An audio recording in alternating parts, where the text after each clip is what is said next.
तो यह होगा आपके लिए प्रश्न पत्र पहला, प्रश्न पत्र 1 के खंड अ के अंतर्गत इकाई 1 की तैयारी का प्रारूप। मैं पुनः कह रहा हूँ कि यह सिलेबस देखने में भला छोटा लग रहा हो, यह इकाई देखने में बहुत छोटा है, किंतु आपको अध्ययन इतने सारे संदर्भों में करना है। लेकिन अच्छी बात यह है कि यह आपने पहले प्रारंभिक परीक्षा की तैयारी के दौरान पढ़ रखा है। तो मेरी बातों को ध्यान से सुनिए। जो मैं कह रहा हूँ कि वह यह है कि आप इन पढ़े हुए विभिन्न टॉपिक्स को अपने प्रश्नों की प्रकृति के आधार पर उसमें से महत्वपूर्ण बिंदुओं को अलग कर लीजिए और बार बार उसको ही रिवाइज करते रहिए। आपकी तैयारी पूर्ण हो जाएगी, ना कि आप किन्हीं और के नोट्स पर निर्भर करें। मैं पुनः कह रहा हूँ कि इसका अध्ययन आपने कर लिया है, कर चुके हैं, अतः आप इन्हीं टॉपिक्स में से महत्वपूर्ण संदर्भों को अपने हिसाब से परीक्षा उपयोगी निकाल लें। चलिए अब हम इसी प्रथम प्रश्न पत्र के अंतर्गत इकाई 2 एवं 3 की तैयारी का प्रारूप देखते हैं।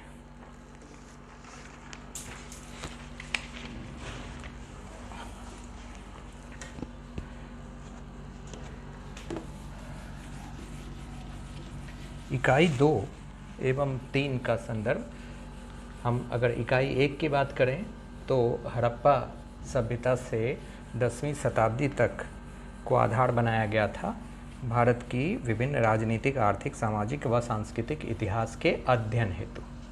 अब हम अगर उससे आगे बढ़ें इकाई 2, तो इकाई 2 इकाई 1 का ही आगे का भाग है, अर्थात समय के संदर्भ में, ईस्वी के संदर्भ में यह उससे आगे की कार्रवाई है। इकाई 2 एवं 3 को संयुक्त रूप से आपके द्वारा पढ़ा जाना है, तैयारी की जानी है। और इकाई 2 11वीं से 18वीं शताब्दी तक भारत का राजनीतिक, आर्थिक, सामाजिक एवं सांस्कृतिक इतिहास। इकाई 2 का पहला जो टॉपिक है वह है 11वीं से 18वीं शताब्दी तक, 18वीं शताब्दी तक भारत का राजनीतिक, आर्थिक, सामाजिक एवं सांस्कृतिक इतिहास।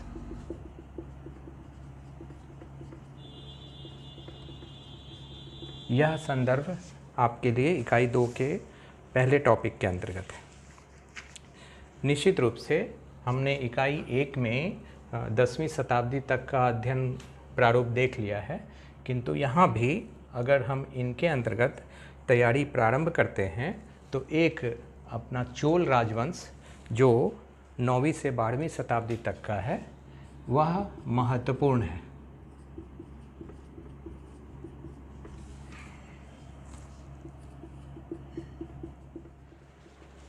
अब चोल के संदर्भ में जो एक महत्वपूर्ण लघु उत्तरीय प्रश्नों के बनने की संभावना हो सकती है, चोलों की नौसेना शक्तिशाली नौसेना थी।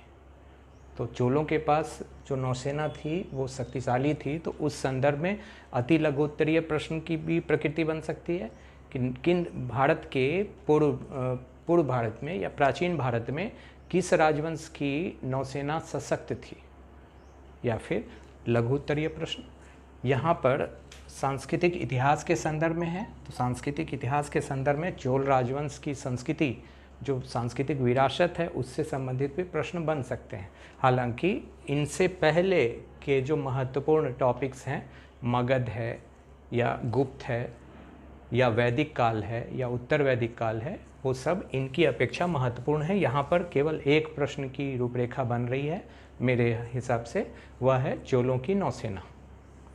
अब आगे चलें। इसके बाद हमें जो अध्ययन करना है वह है गुलाम वंश। महत्वपूर्ण है विशेषकर सांस्कृतिक इतिहास के संदर्भ में।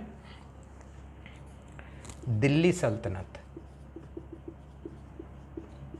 दिल्ली सल्तनत के अंतर्गत आपको बलबनी वंश, खिलजी वंश, तुगलक वंश, सैयद वंश, लोदी वंश, इन सभी विभिन्न वंशों के अंतर्गत आपको अध्ययन करना है। जैसे खिलजी के अंतर्गत अलाउद्दीन खिलजी महत्वपूर्ण हो जाते हैं। उनकी आर्थिक नीति जो है वह आपके लिए लघु उत्तरीय प्रश्नों की रूपरेखा बना सकता है। दिल्ली सल्तनत से आगे बढ़ते हुए अगर हम जाएं तो इस संदर्भ में सूफी आंदोलन महत्वपूर्ण है। साथ ही मध्यकालीन भारत में विभिन्न भक्ति आंदोलन भी आपके अध्ययन का बिंदु है। इसके साथ साथ दक्षिण भारत के मुस्लिम एवं हिंदू राज्य, इनमें विशेषकर बहमनी साम्राज्य और विजयनगर, ये महत्वपूर्ण हैं आपके मुख्य परीक्षा के हिसाब से जो आपके द्वारा अध्ययन किए जाने हैं। तो यह अध्ययन की प्रक्रिया जो है, यह अध्ययन का बिंदु जो है वो इकाई 2 के अंतर्गत पहले टॉपिक से संबंधित है। 11वीं से 18वीं शताब्दी तक भारत का राजनीतिक, आर्थिक, सामाजिक एवं सांस्कृतिक इतिहास। अब इसके बाद इकाई 2 के अंतर्गत ही दूसरे टॉपिक के अंतर्गत चलेंगे, मुगल शासक और उनका प्रशासन, मिश्रित संस्कृति का अभ्युदय। यहाँ पर आप बहुत कुछ सेलेक्टिव हो सकते हैं, अर्थात मुख्य परीक्षा के हिसाब से जो विस्तृत सिलेबस है उस विस्तृत सिलेबस में आप स्वयं को कुछ महत्वपूर्ण टॉपिक विशेष पर सीमित कर सकते हैं और सफल भी हो सकते हैं। जो टॉपिक है आपका इकाई 2 के अंतर्गत मुगल शासक और उनका प्रशासन,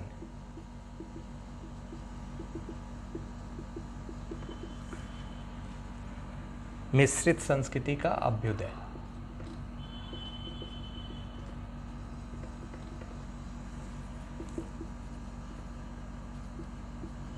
यह यहाँ इकाई 2 के अंतर्गत शामिल हो सकते हैं।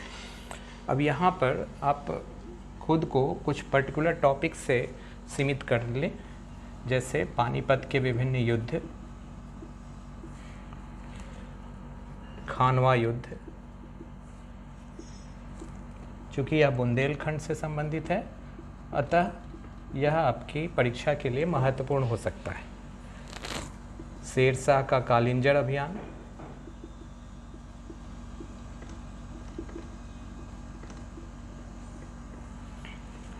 अकबर का दक्षिण विजय,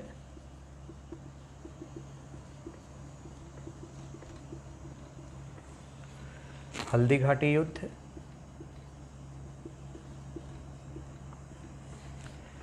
अकबर की धार्मिक नीति,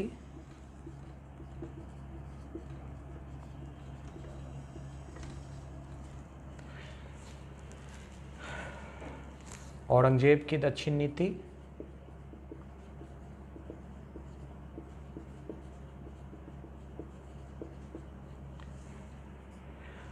औरंगजेब की धार्मिक नीति,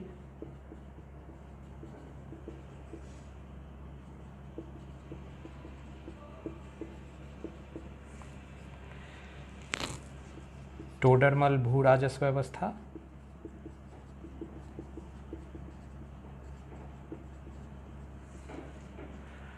मुगल कालीन सैन्य व्यवस्था,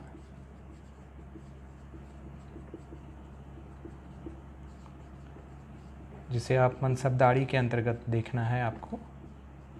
यहाँ आपके लघु उत्तरीय प्रश्नों के बनने की संभावना हो सकती है।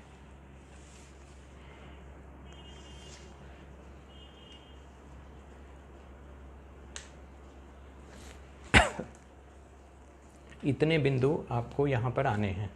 इसके साथ साथ अब अगला टॉपिक जो है वो ब्रिटिश शासन का भारतीय अर्थव्यवस्था एवं समाज पर प्रभाव, और इकाई 3 के अंतर्गत ब्रिटिश उपनिवेश के प्रति भारतीयों की प्रतिक्रिया, और फिर भारतीय पुनर्जागरण। तो मुगल शासक जब हमने पढ़ा तो मुगल शासक के साथ साथ उत्तरकालीन मुगल साम्राज्य की स्थिति देख लीजिए, क्योंकि 11वीं से 18वीं शताब्दी तक जो इकाई 2 के अंतर्गत पहला बिंदु है वो 11वीं से 18वीं शताब्दी तक भारत का राजनीतिक, आर्थिक, सामाजिक एवं सांस्कृतिक इतिहास। तो यहाँ सिर्फ मुगल तक ना जाकर हमें थोड़ा और बढ़ना पड़ेगा, और बढ़ते हुए हम ये देखें कि मुगल शासन के बाद का समय जो उत्तर मुगल कालीन स्थिति है, उन उत्तर मुगल कालीन के संदर्भ में भी हम अध्ययन करें। साथ ही समानांतर चल रही राज व्यवस्था, जैसे शिवाजी की व्यवस्था अर्थात मराठाओं की स्थिति, उनके संदर्भ में भी अध्ययन कर लें। तो यहाँ हमें उत्तरकालीन मुगल साम्राज्य के संदर्भ में भी थोड़ा सा अध्ययन करना होगा। मराठा विशेषकर शिवाजी के संदर्भ में, और यहाँ पर अंग्रेज़ों के साथ आंग्ल मराठा युद्ध को भी ध्यान रखना पड़ेगा। और फिर बंगाल पर अंग्रेज़ों का आधिपत्य, कब्जा, और इन संदर्भ में 2-3 युद्ध अपने को महत्वपूर्ण लगेंगे, जैसे प्लासी का युद्ध 1757, बक्सर युद्ध 1764, क्लाइव की द्वैध शासन प्रणाली। ये सब कुछ महत्वपूर्ण टॉपिक्स हैं, यहाँ भी आप सिलेक्टिव हो सकते हैं। और फिर सिलेबस पर आगे बढ़ते हुए अगर हम जाएं तो कृषक एवं आदिवासियों का विद्रोह, प्रथम स्वतंत्रता आंदोलन / संग्राम। तो यहाँ से अब आगे बढ़ते हुए जाएं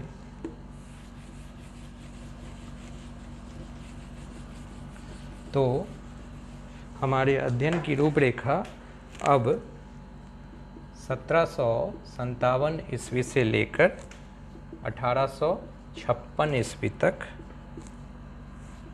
कृषक एवं विभिन्न आदिवासी विद्रोह जो थे वो महत्वपूर्ण हैं। इसके साथ 1857 ईस्वी की क्रांति, जो भारत का प्रथम स्वतंत्रता संग्राम कहलाता है, उसका अध्ययन महत्वपूर्ण है। यहाँ से आपके दीर्घ उत्तरीय प्रश्नों के बनने की भी संभावना होगी, लघु उत्तरीय की भी होगी और अति लघु उत्तरीय की भी होगी। इसके बाद 1857 ईस्वी के बाद के प्रमुख कृषक आंदोलन, यहाँ आपके अति लघु उत्तरीय व लघु उत्तरीय प्रश्नों के बनने की संभावना होगी।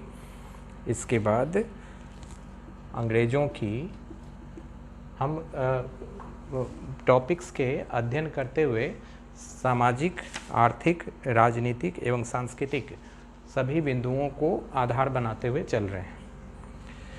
इसके बाद अंग्रेज़ों की भू राजस्व नीति, यह महत्वपूर्ण है। यह अति लघु उत्तरीय भी बनेंगे, लघु उत्तरीय भी बन सकते हैं और दीर्घ उत्तरीय भी बन सकते हैं। भू राजस्व नीति, जिसके अंतर्गत स्थायी बंदोबस्त या जमींदारी व्यवस्था,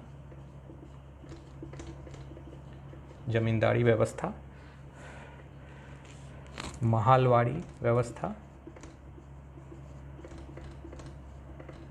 और रैयतवाड़ी व्यवस्था, इनका अध्ययन हमें करने हैं, महत्वपूर्ण है ये बिंदु। इसके साथ साथ भारतीय औपनिवेशिक अर्थव्यवस्था के संदर्भ में अगर देखें,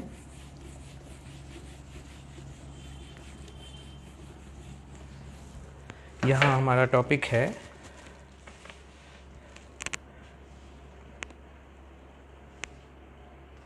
ब्रिटिश शासन का भारतीय अर्थव्यवस्था एवं समाज पर प्रभाव। तो भारतीय औपनिवेशिक अर्थव्यवस्था का अध्ययन हमें करना होगा।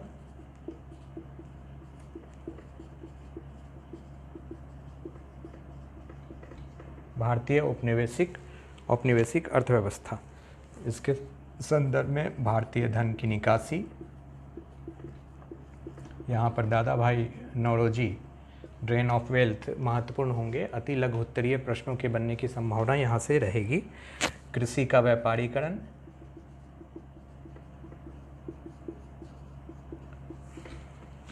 भारतीय हस्तशिल्प का ह्रास,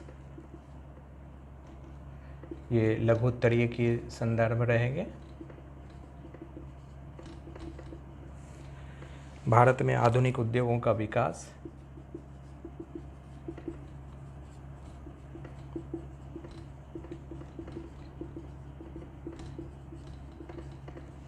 इतनी बातें आपके भारतीय औपनिवेशिक अर्थव्यवस्था के अंतर्गत।